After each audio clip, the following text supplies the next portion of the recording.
Yon, may customer tayong Toyota Innova 1TR. Pumutok yung radiator pan, no? Makita nyo. Ay, radiator pan, yung radiator mismo. Radiator pan tuloy. Kaya pumutok, ito, ang cause nito, sobrang init siguro, no? Overheat yan, isa yon. Ngayon, naghanap lang ang tubig ng pinakamahina na dadaanan niya o sisingawan. Kaya ganun nangyari. So hindi siya pwedeng pumutok dito kasi matibay pa. Pati ito matibay din. Naghanap siya dito sa plastic, no. Ito mga dugtungan kadalasan dito lalabas yan no. May na mga ganito. Dito niya nakitang mahina. Diyan siya pumutok. Kaya siya nag-overheat dahil una, ito napansin nila mamay na sobrang lambot na. Ito. Malambot na masyado yung pan. So kulang na silicone oil, no. Sobrang lambot na niya. Hindi naman pwedeng sobrang sobrang tigas kasi maugong naman Dapat sakto lang. So sa itsura ng sasakyan, uwi na talaga siya sa PMS. Tingnan natin yung throttle body. Ayun, napakadumi nga. So 5,000, regular naman yata ang change oil. Pero may mga PMS kasing dadaanan to Tingnan natin. Yan, madumi na ang throttle body. Okay, yan na. Tapos lilinisin yan kasi sa itsura niya parang hindi pa rin nalinis. Yung ETF, kung nagpalit ng ETF si sir, ang mangyari naman nun, kung napalitan ng ETF, baka yung filter hindi naman napalitan. So magwa 100 na ang tinakbo ng sasakyan. So papalitan to ng radiator. Silipin natin sa ilalim kung tapos may ingay. Langit-ngit sir o lagutok? Hindi ko alam ibig sabihin. Yung tok ganun pag tumakbo. Hindi, wala tok. Parang nagbabibrate. Vibrate. Okay. Tingnan natin dito.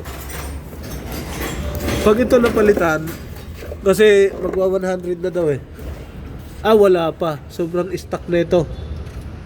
Yan. Sobrang stock. So, ang kailangan dyan, filter. Tapos, check upin lahat ng pang-ilalim. Grabe yung kulan to. Kasi may tunog daw, nagbabibrate. Titingnan na rin yung spark plug dito. Tapos iaangat to, titingnan yung pang ilalim lahat. Yan ang gagawin. Yan. Parang kita ko sa sakyan. Lah, butas? Butas ba yung Sisilipin na rin ito mamaya. Nagbasa yung basa ang tangke. Baka may leak o baka may butas. Basang-basa yung tangke. Tapos ito rin. Kasama sa gagawin, hanapan ng makuhanan. I-upload mo ba yan, boss? Dito lang. Oo. Ito lang naman ni ko. Ayan na. Titingnan na lahat. Ito cooling system yan Pero yan lang tatanggalin yung pan. May din siya, may tagas dun sa kabila Diyan sa ilalim ng alternator. May tagas siya doon.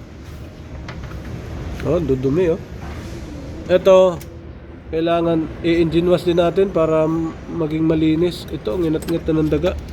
Wala yatang butas. Pag may butas, pwedeng palitan yan. Sa gasolina yan, baka mabutas. Walang check engine, sir. Walang check engine. Okay. Wala pang naging problema dyan sa takin. Babawas lang lagi ng tubig. Yun na yun. Sa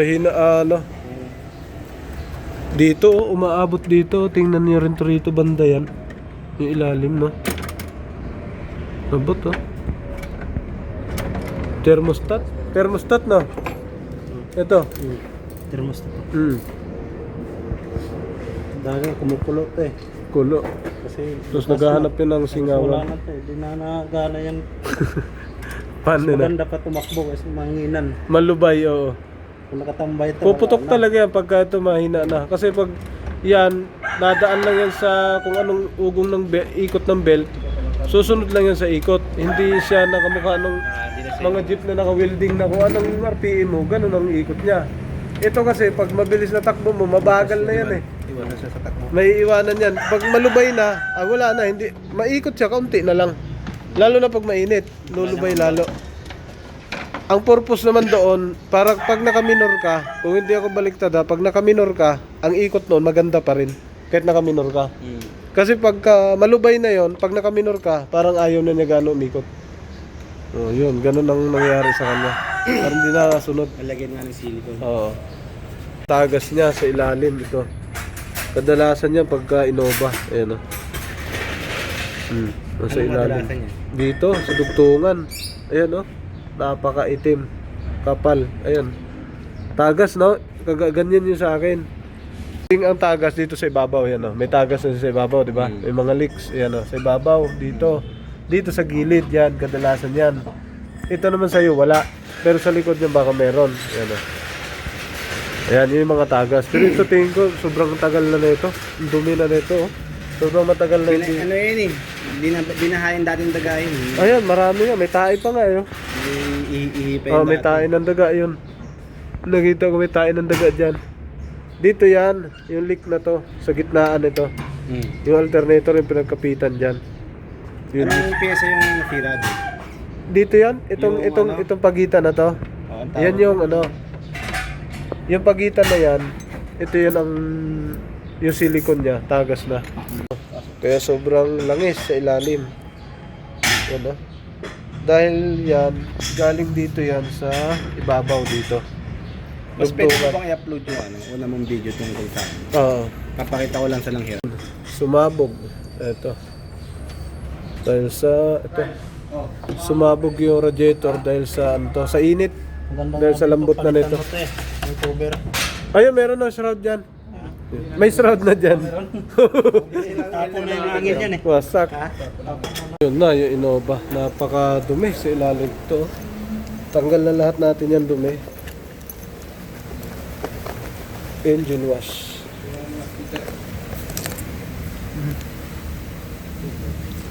Na-engine wash na natin. Ito na. Malinis na siya. Ayun o. Malinis na. Tapos pwede natin ikabit ulit dito yung radiator. Tapos yung pan. Ayan. PMS. Nalinis na yung preno. Pati doon nalinis na rin. Ito na lang. Silicone. Lalagyan ng silicone oil. Ito. Tapos to kabit na rin. Yung silicone oil na ito, sobrang lambot na. Ito yun. Pre, no? Ito yung ginagawa ni paring Ariel. Kaya malambot na siya dahil tuyo na, oh. Wala na gaanong laman. Pre, no? Natuyuan na siya, oh. Tingnan mo. Yung mga butas, kitang-kita na. Tapos ito, halos wala na. Lumambot na siya. Dapat may play yan. Ayan, ginagawa ni paring Ariel ngayon. Lalagyan ng silicone oil para laging nag-overheat daw yung sasakyan niya. Tapos pumutok na nga yung radiator. Yan na. So, ito ginagawa ni paring Ariel yan. Ilagyan niya lahat para kumapit ulit. So, bumalik sa dati. Yan. Ang cause kasi nito, overheat. Tapos, yun, overheat lagi. Oo. Papuputukin yung mga mahihina. Papuputukin ng tubig. Yung radiator. Kasama na yun. Pag mahina ang hose, sa hose puputok. Pag mahina ang radiator, sa radiator puputok. Ilalagyan. Alright. Yan, mahalaga to sa mga ganitong sasakyan. Yung mga naka-clutch pan na ganito. Yan, ito na. Nilagyan na ni pare yung malambot na clutch pan ng Toyota Innova. So, kaya nag-overheat siya. Lagi daw nagbabawas ng tubig. Tapos pumutok na talaga yung radiator. Wala na palang silicone oil. Ubos na. Yung kitang-kita na. Wala nang kalaman-laman. Kaya nilagyan na ni pare. Okay, mga cause yan. Mga ganitong radiator pan. Yan na. Naka silicone oil. So, maintain natin yan kasama sa PMS to mga sir. Ito na. Nalinis na natin. Maraming tain ng daga kanina. Ito yung intake manifold ng Toyota. Ito siya. Tapos kinabit na ni mama yung radiator. Tapos sa ilalim, yung tagas dun sa ilalim yun, nawala na. Yun yung ilalim. Oh. Nawala na, in-engine wash natin yan. Hanggang dito sa gilid. Tapos dito sa kabilang gilid. Tapos palitan na natin ng radiator. Ito na siya. Bagong palit na radiator. Pero engine wash pa to sa ibabaw. Yan, wala nang putok. Simay. Yan, dito kanina wasak yan. Tapos tiningnan din to niyan yan. To yung linya ng tubig papunta rito. Sa gilid na to. Ayan o. Yan. Yun, ito na yung pan, yung pinalitan. Yun, nilagyan ng ano, silicone oil yan. Matigas na siya, oh. Hindi na siya kayang paikutin, pitikin mo na ikot. Yan ah. Kanina, pag ginanon mo, mga 3 ikot na. Ngayon ah. Yan, yan dapat. Pagka naka-clutch pan, laging observe yung ano, yung tigas nung yung pan mismo, yung pinakagalaw niya. Kasi isa sa cause yan na makapag-overheat yung mga ganyan. Hindi kasama dito yung mga mga demotor, yung mga 12 volts na demotor na mga pan, kasi pag naka-on yon, nakagana na sa battery, ikot na yon. Ito kasi naka-clutch pan siya. Kaya kailangan monitor kung lumambot na siya na sobra, lagyan na ng silicone oil. Yan, okay. Tuloy-tuloy na yung trabaho para hindi na sumabog ulit yung bagong palit na radiator. Alright. Yun, ito na. Natapos na. Napalitan na ng radiator. Tapos, nalagyan na rin ni paring Ariel ng long life coolant. Super killing coolant. Yan na. So, nalagyan na. Tapos, yung radiator pa natin, hindi na rin siya malambot. Yan na. Matigas na. Pero hindi gano'n matigas. Tapos, nalinis na rin natin to. Ito, nalinis na rin. Ito na lang, kasi engine wash to. Kasi sobrang dumi. Matagal yatang panahon na hindi na nagamit. Kaya naging ganito. Yan. So yun ang gagawin ngayon. So paandarin na lang to. Yung ilalim doon kanina, nalinis na natin yun dito sa cooling system. Tapos yung tubig dito, na lagyan na ulit ng silicone oil papunta doon sa likod. Taka asbestos doon sa likod ng May pasus. Oo. Eto na. Nagtitimpla na si pare ng long life na coolant. Super coolant. Toyota super coolant. Bago radiator pre, sarap ng pakiramdam. Oo, sarap pakiramdam yan. So, sa pagkatapos ito, paanda rin. Ground positive. Hindi mo mapuno pre. Sus. Hindi mapuno yan, pre. Yan. Mapupuno na, konti na lang. Yun. Alright, puno na siya.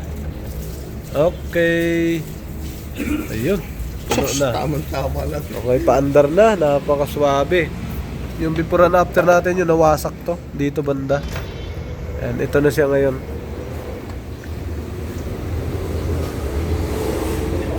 Starting kasi iti-test drive. Start ka muna. Andiyan yata sa loob. Ay, dinala yata. Andiyan yata sa loob, pre.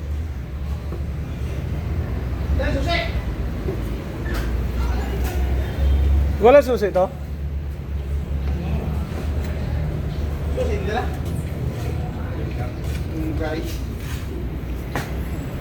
Yun mga sir, ginabi na yung automatic works.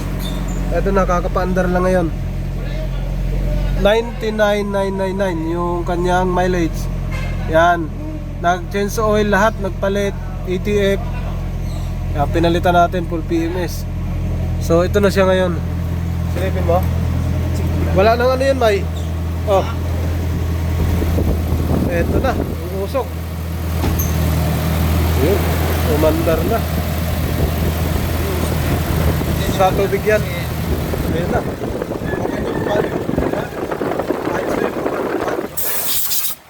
Kano yan? Tabot siya yung tubig. Okay. Tagal din. Yo, what's up? Welcome back to my channel, Automatic Works.